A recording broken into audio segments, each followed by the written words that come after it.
Botswana. Après plus d'un siècle de chasse, certaines zones sont devenues totalement silencieuses. Cette lionne solitaire et sa fille sont les seules survivantes d'un clan qui vivait ici. Ce paradis a failli totalement disparaître au milieu des années 2000 pour devenir une simple anecdote dans le récit des royaumes disparus des grands félins.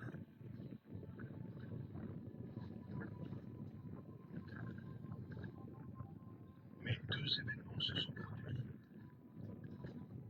Contre toute attente, la chasse a cessé dans ce lieu difficile d'accès et deux lions mâles ont surgi de nulle part. Ces lions attendaient depuis des années que les tirs s'arrêtent. Attirés par le silence qui règne au-delà de la rivière, ils lancent des incursions sur le territoire des femelles.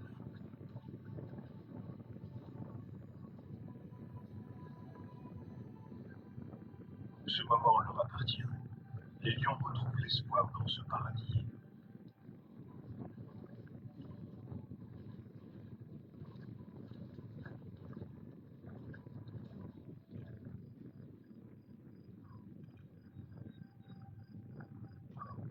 Grâce à nos caméras thermiques, nous pouvons suivre leurs recherches des femelles de la troupe au-delà du marécage. Chassés depuis des années, ces animaux ont terriblement peur des humains. Les caméras restent pour l'heure le seul moyen de les observer.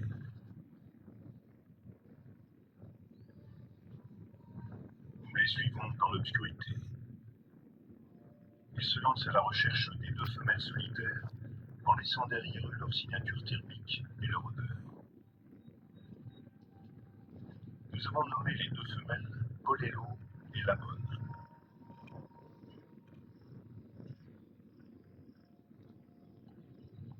Chaleur et lumière.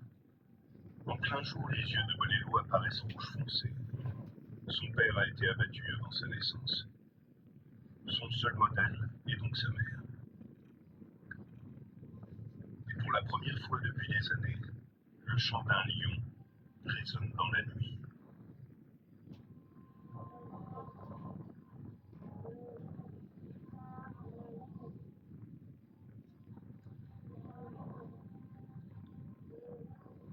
Cette harmonie majestueuse marque la fin d'une époque, le retour de l'espoir et la naissance d'un clan.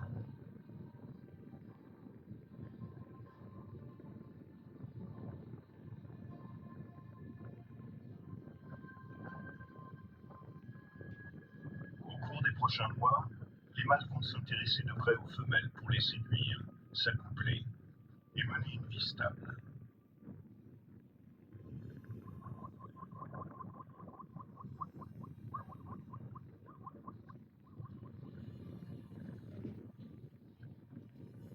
Depuis que les armes se sont tues, d'autres survivants ont commencé à se regrouper autour du canal de Selinda, au nord du Botswana.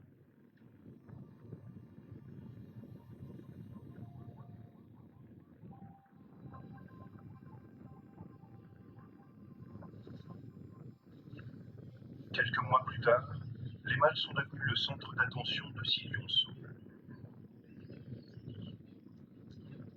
Polelo et Lamone ont eu des petits.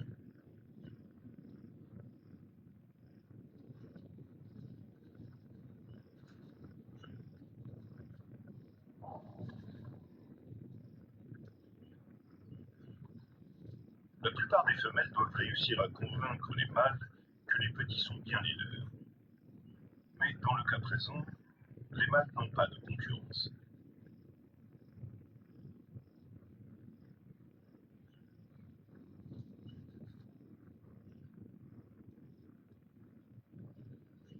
Pour la première fois depuis des décennies, des buffles s'aventurent également dans la région. Ils attirent l'attention.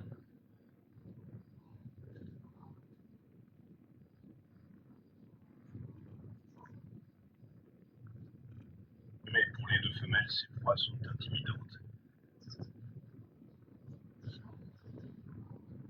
Alors que nous les suivons dans l'obscurité, nous comprenons que leur comportement rapides, invisibles signaux de chaleur.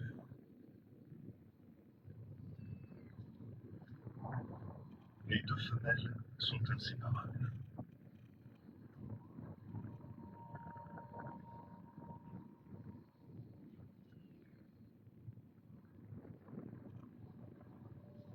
Ce sont de redoutables chasseuses.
Cependant, en dépit du courage de la mère et de la fille, la chasse au buffle nécessite généralement l'appui de tout un clan.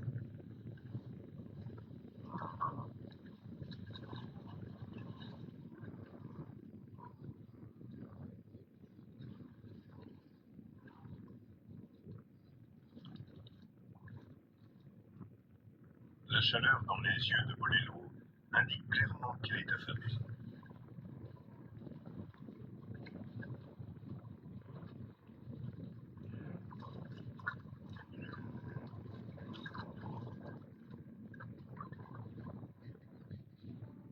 Mais le lionceau ne semble pas décidé à se déplacer.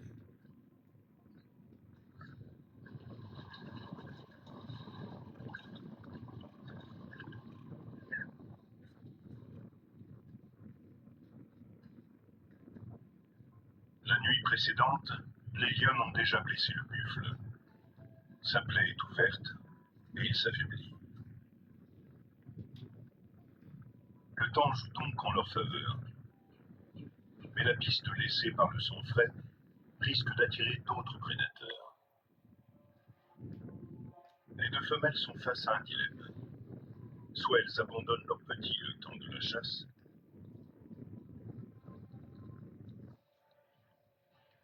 soit elles les emmènent avec elles. Le choix est difficile. Par instinct, les petits suivent généralement leur mère.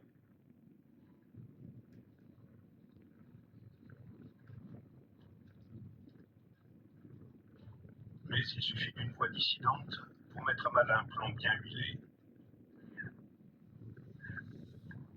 et compromettre la survie de l'ensemble du groupe.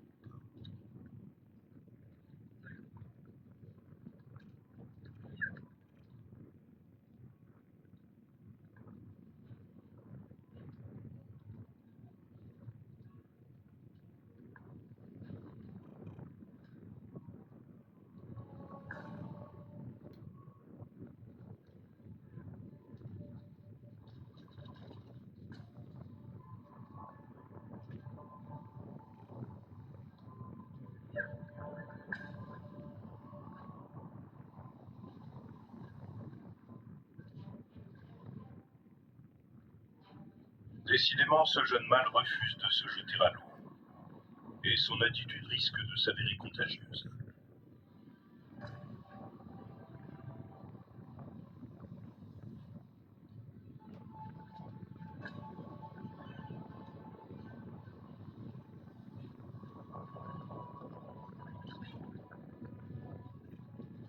À chaque nouvelle tentative, les petits semblent de moins en moins convaincus qu'ils réussiront à dépasser les hippopotames.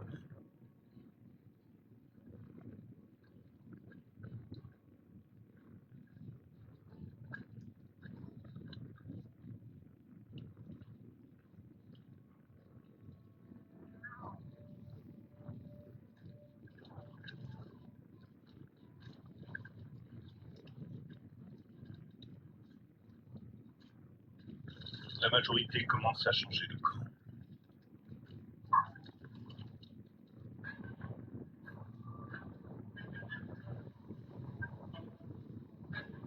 C'est évident, tant que le lionceau ne se lancera pas, le groupe n'ira nulle part. 2 heures se sont écoulées et 4 petits sont enfin décidés.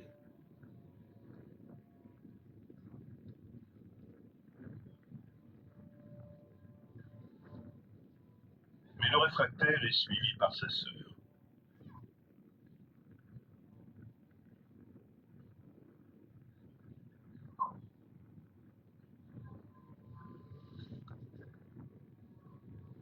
Les femelles décident de continuer. Elles atteignent la moitié du parcours, contournent les hippopotames et tout semble se dérouler pour le mieux.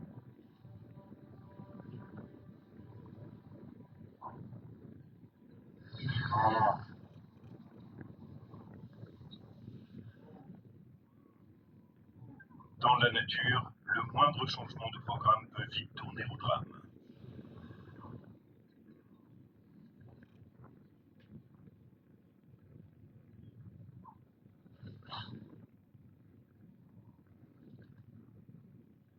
Dès qu'un félin entre dans l'eau, le risque augmente et l'animal devient nerveux.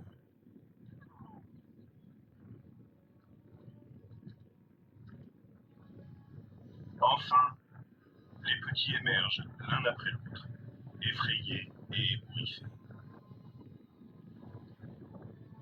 L'épreuve a été franchie avec succès.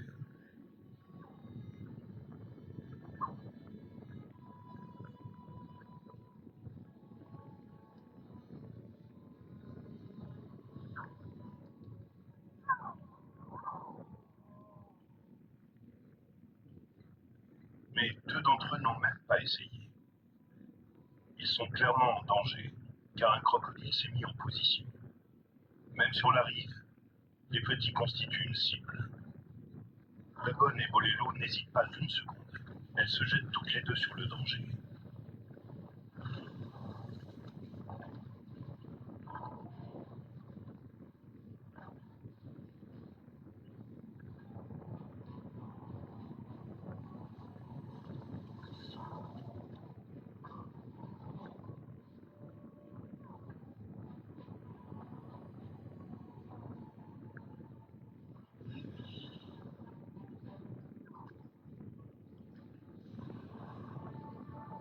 L'incident a de nouveau éveillé leur instinct maternel.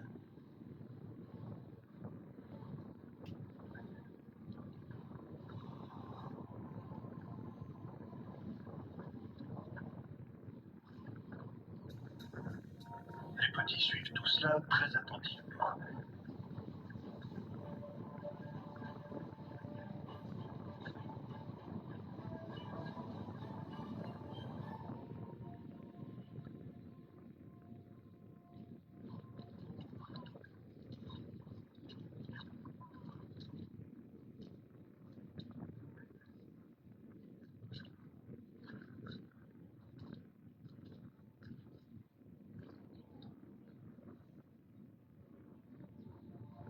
Aucune des 2 mères n'a beaucoup d'expérience en la matière. Elles sont désorientées, stressées et nerveuses. Les remous de l'eau ont attiré d'autres crocodiles et hippopotames.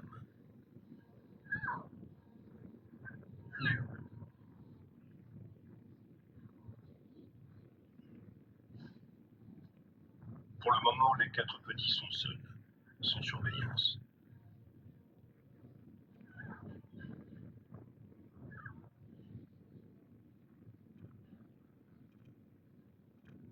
Les femelles sont en train d'apprendre qu'elles ne peuvent pas faire le bonheur de tous.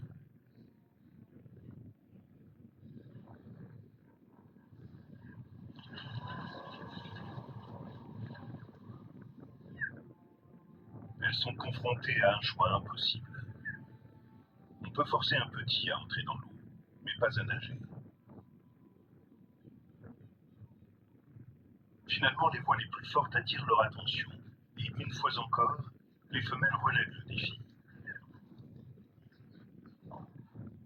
Tous leurs mouvements sont épiés, et des monstres émergent des profondeurs.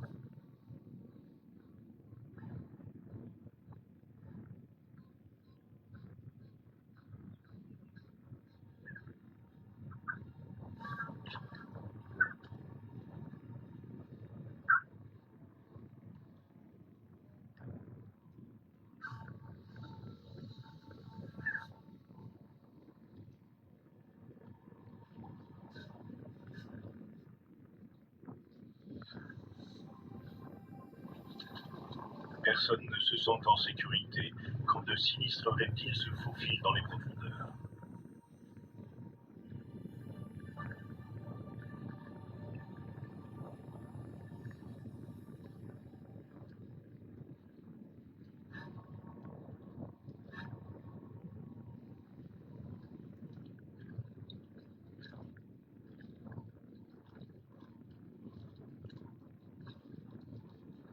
Les femelles ont fait leur choix.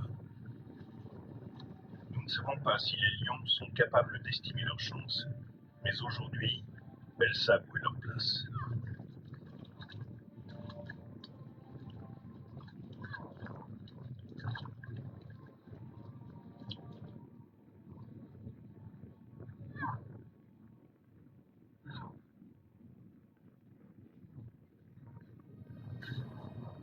Une nouvelle menace immense se profile, et cela peut tout changer.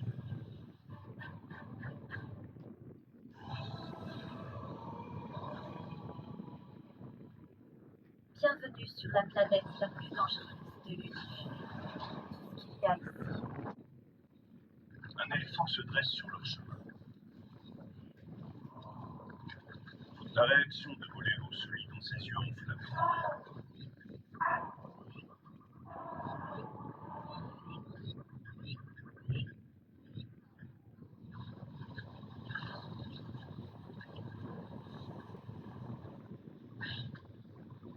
Le passage est très fréquenté aujourd'hui. Ce n'est ni le moment ni l'endroit pour une crise familiale.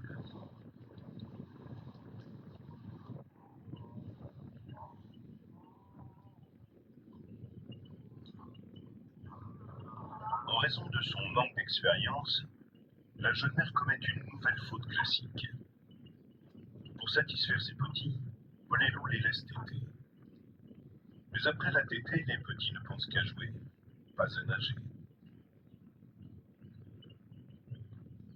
La bonne et elle sont maintenant séparées. Tous les lions s'ouvront bien, mais cela les écarte de leur objectif, qui est de réunir le clan et de trouver à manger.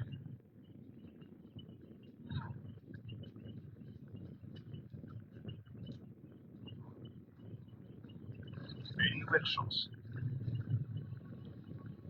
Mais ils ne la suivront pas. À chaque passage, les risques renforcent l'idée qu'il est plus sûr de rester de ce côté.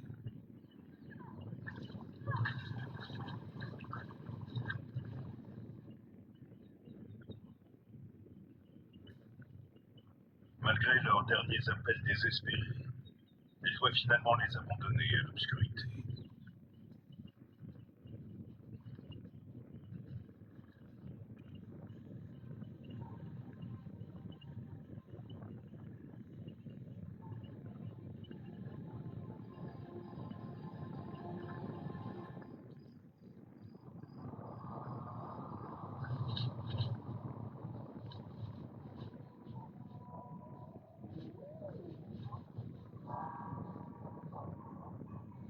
Nos caméras sont à présent les témoins silencieux de leur nuit de terreur. Les quatre petits se blottissent sous la protection de leur mère. Seuls dans le noir, le petit mâle et sa sœur attendent avec angoisse.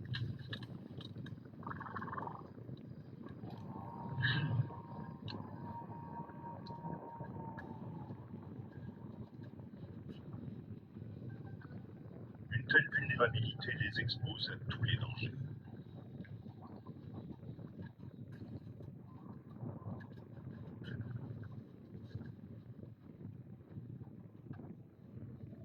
C'est ainsi que vivent et meurent les lionceaux depuis des centaines de milliers d'années.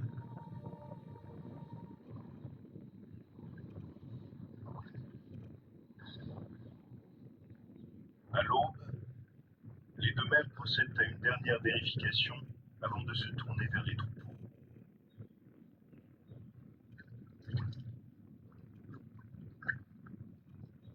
Un silence pesant entoure la rivière aujourd'hui.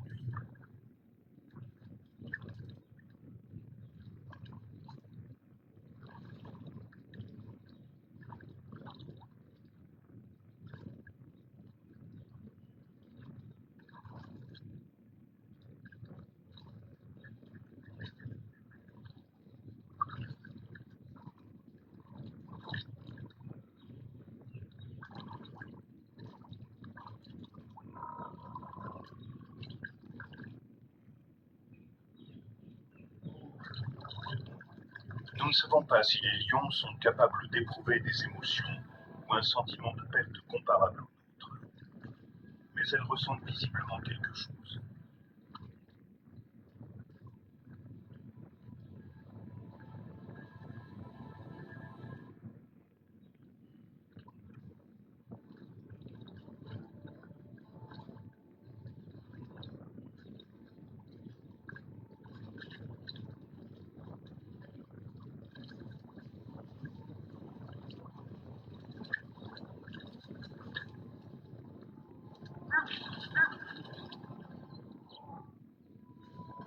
Tant bien que mal, les petits ont survécu. Cette ultime visite est récompensée. Ils sont tous réunis. Les femelles ont bien fait de suivre leur instinct.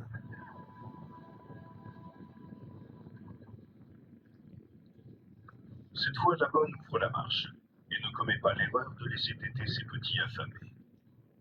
S'ils veulent du lait, ils devront la suivre. Et ils vont devoir nager.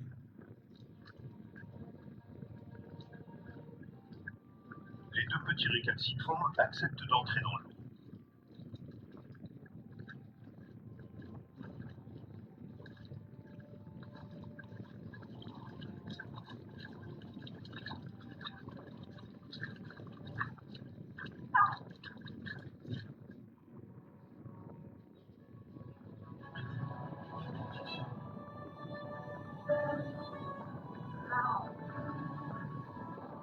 Le clan est enfin réuni.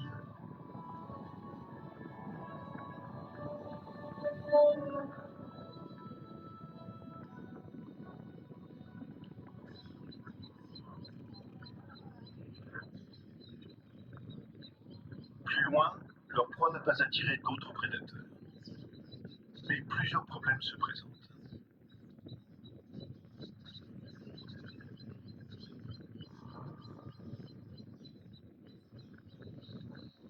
Ils vont d'abord devoir traverser un autre plan d'eau.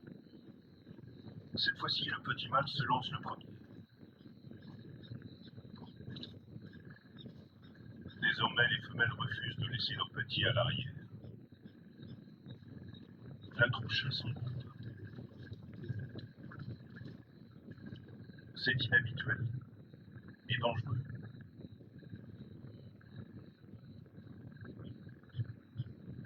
Mais aujourd'hui, une menace bien plus importante que les buffles rôde. Des nomades. Ces vagabonds suivent les troupeaux et s'en prennent à tout ce qui passe.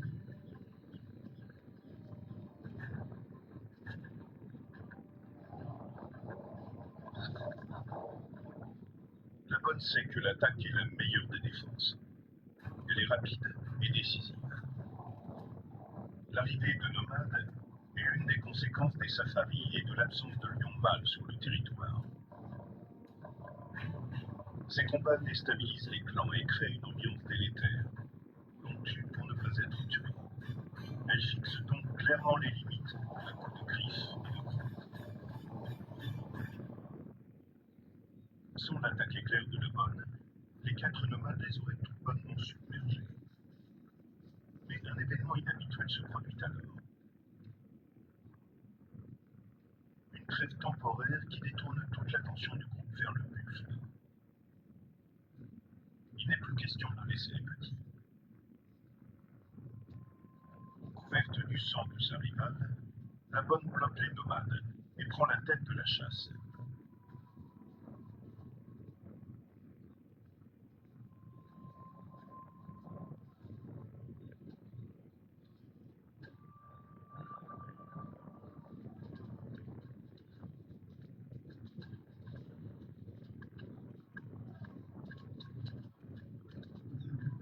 Pendant ce temps, Bolelo garde les petits auprès d'elle. Soudain, les nomades se mettent à la suivre. Les affamés, les désespérés et les innocents sont emportés par le feu de l'action, brièvement unis pour abattre cette énorme proie. Puis ils mangeront avant de poursuivre leur route.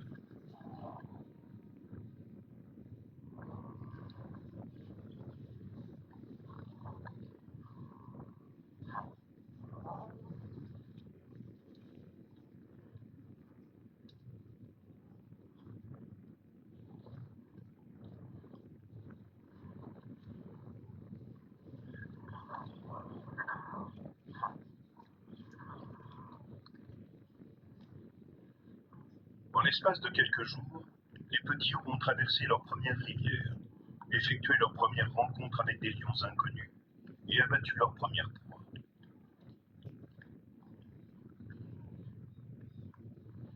Et les mâles. Après plusieurs décennies de traque, les nouveaux mâles sont contraints de parcourir des territoires immenses. Quand ils reviennent de temps à autre, c'est un événement dans la vie des petits.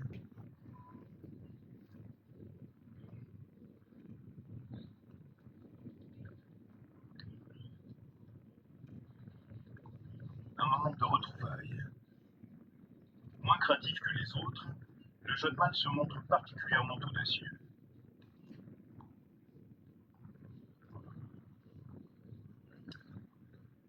Mais garde conséquence.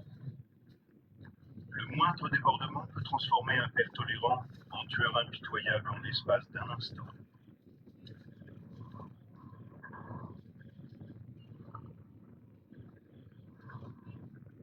Il faut avoir une certaine force de caractère pour oser s'attaquer à un mâle adulte 5 fois plus gros que vous. Mais les lionceaux savent jouer de leur charme des arbres.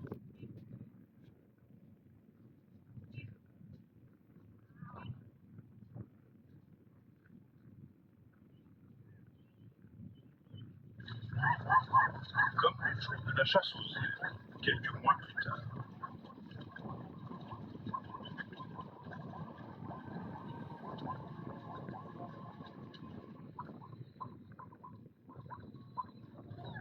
Juste après avoir tué la proie, il retrouve son père.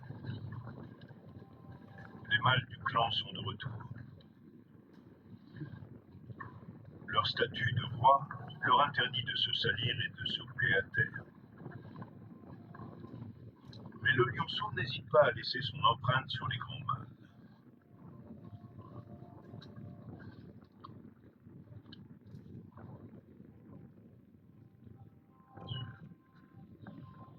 Au fil des mois, il a brisé la résistance des adultes à son égard en les accueillant joyeusement et en jouant constamment.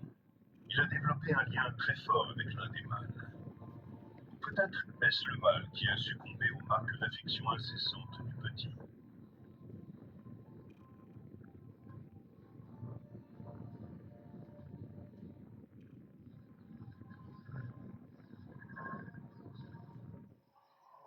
Tandis que le nombre de proies augmente et que les femelles partent chasser, le lionceau développe avec ses frères des liens qui lui serviront toute sa vie. Pour résister aux compétitions à venir, il doit impérativement entretenir des relations similaires à celles des deux mâles du clan. C'est essentiel pour la troupe.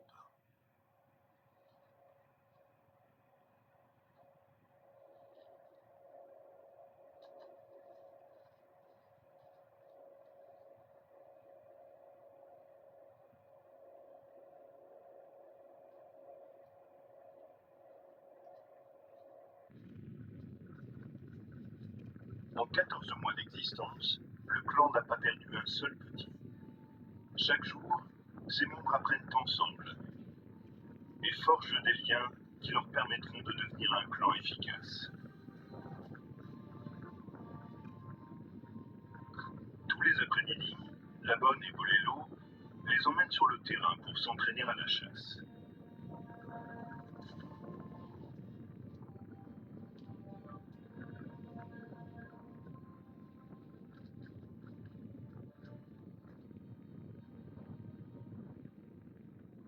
Les mâles surveillent de près leur progrès.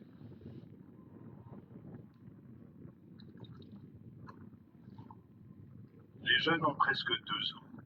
La maturité brille dans leurs yeux et ils commencent à arborer fièrement leurs premières égratignures.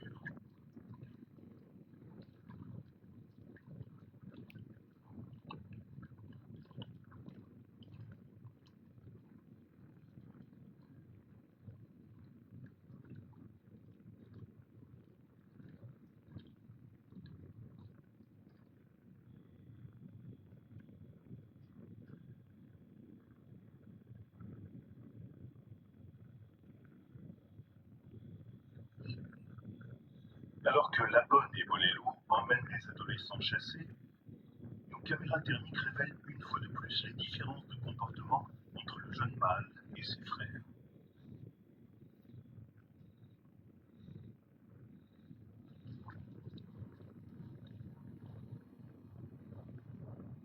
distinctement plus courageux. Mais il amorce la chasse bien trop tôt.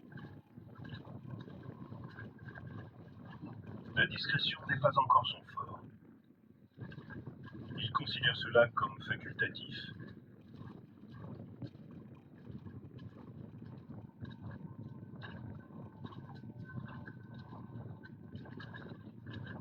C'est une tornade impétueuse. Reste à savoir s'ils apprendront les règles suffisamment vite pour affronter les épreuves à venir.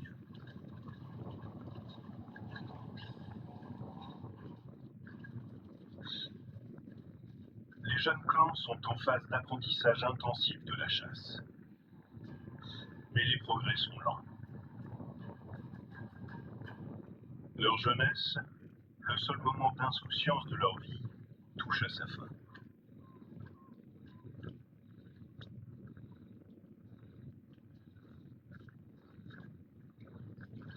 À Célinda, les vrais trophées des lions adolescents se trouvent sur des îlots isolés dans l'obscurité.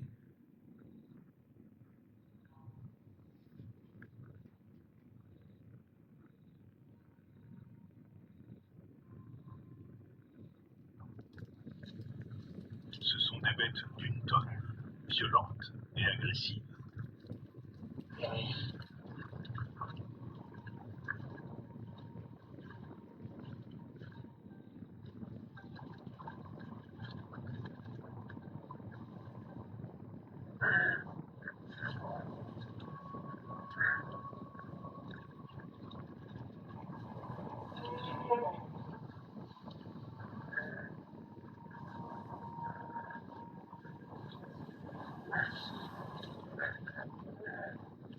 Ce soir, les mères restent en retrait pour laisser agir les adolescents.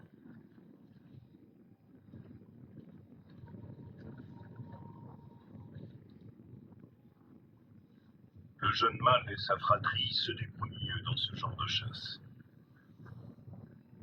Les règles y sont moins strictes, et ils peuvent se permettre d'improviser.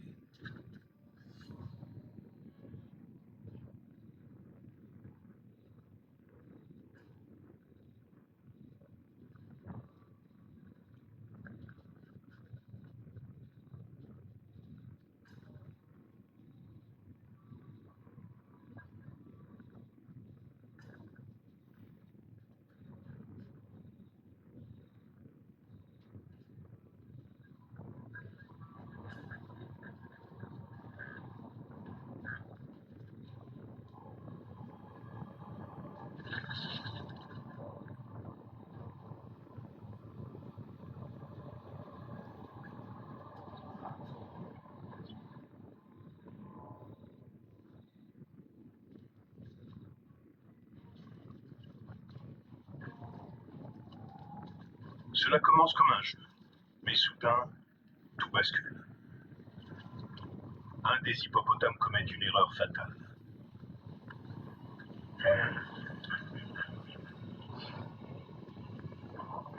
Les lions réussissent l'impossible. Cette victoire est une étape importante pour eux. Cette nuit, ils ont surmonté leur peur et accru leur connaissance. Ils ont compris qu'ils pouvaient tuer des hippopotames.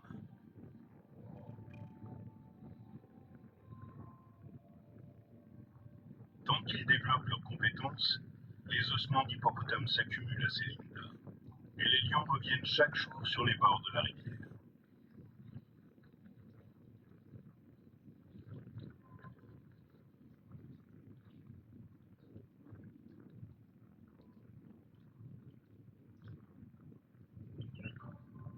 Le clan ne s'est jamais vraiment adapté à ces traversées.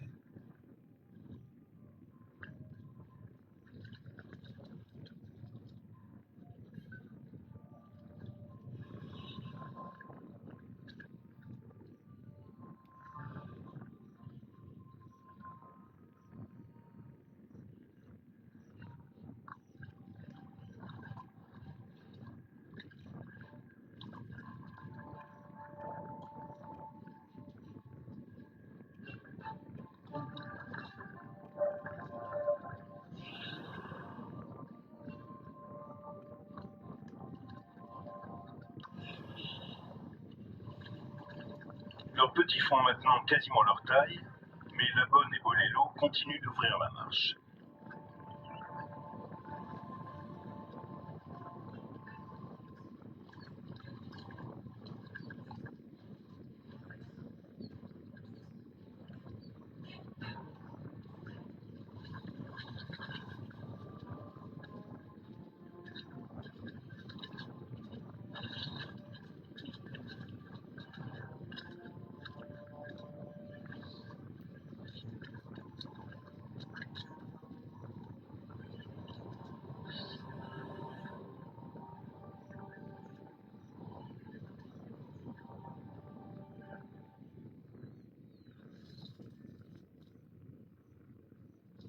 Comme la plupart des adolescents, les jeunes épuisent leur énergie en jouant et en mimant la chasse sans jamais dégainer leurs griffes aiguisées. Ils les préservent pour le soir.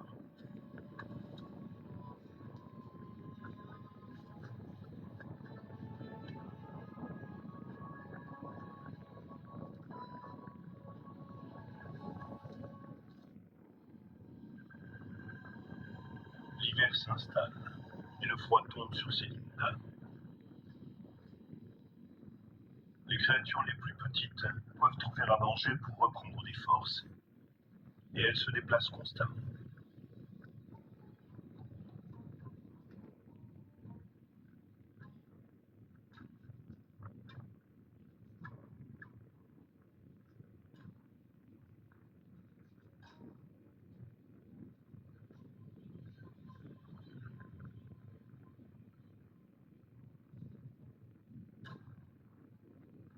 Ce n'est pas le cas des lions, qui se blottissent les uns contre les autres pour dormir. Ils en oublient totalement la vie nocturne qui grouille autour d'eux. Rien ne les réveille, pas même les légers bruits de pas des rongeurs qui leur passent sous le nez.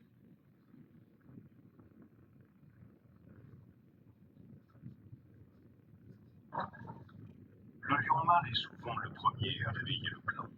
C'est un adolescent, et dès minuit, la faim le tenaille. Il croit avoir marché sur quelque chose.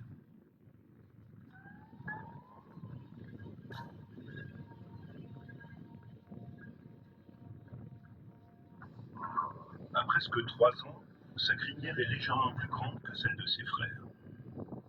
Est-ce un avantage ou un handicap? Ce soir, son ambition l'a mis dans une situation délicate. Il va avoir besoin d'aide une fois encore.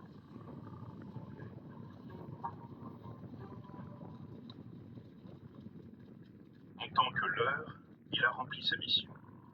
Grâce à leurs compétences dans la chasse aux hippopotames, ils isolent un grand buffle âgé et, en quelques instants, le reste du clan se jette sur l'animal. Les beuglements qui transpercent la nuit attirent les mâles des environs.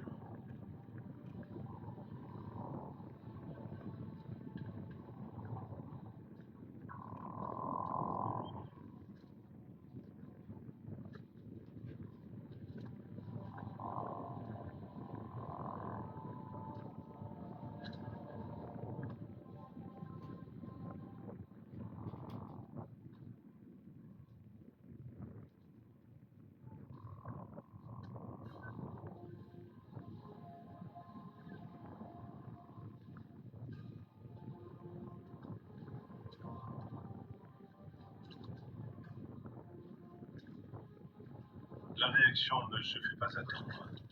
Tandis que les jeunes lions tentent maladroitement de tuer leur proie, le père, lui, ne se concentre pas sur les cris de la victime. Il cherche à identifier le tueur. Il repère l'origine du bruit et s'avance prudemment.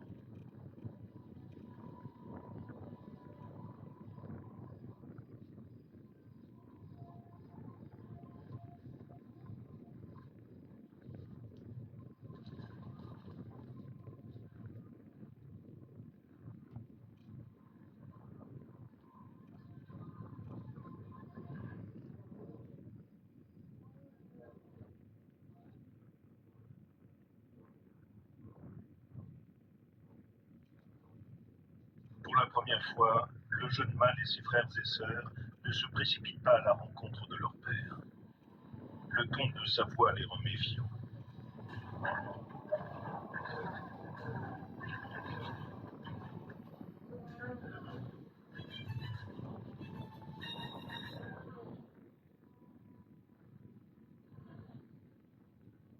La bonne et Boléro ne peuvent qu'écouter dans l'obscurité les combats qui se prolongeront pendant des mois. Elles savent qu'elles ne peuvent rien y faire. C'est la façon de faire des lions. L'éjection des lionceaux les plus performants est vieille comme le monde dans ces contrées.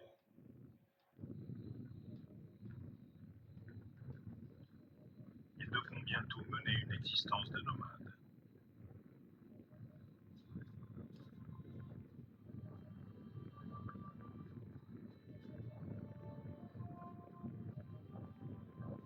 À Célinda, la sinistre époque des chasseurs de trophées a pris fin.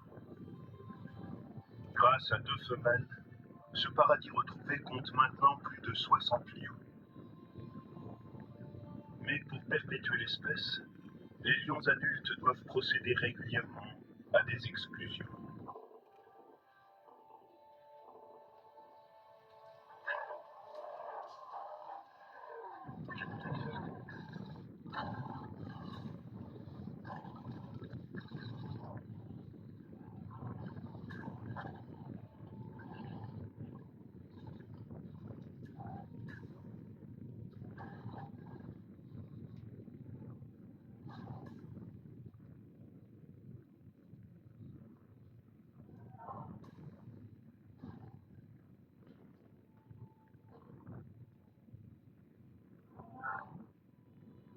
La fin abrupte de la jeunesse de ses membres constitue en réalité la véritable naissance d'un clan.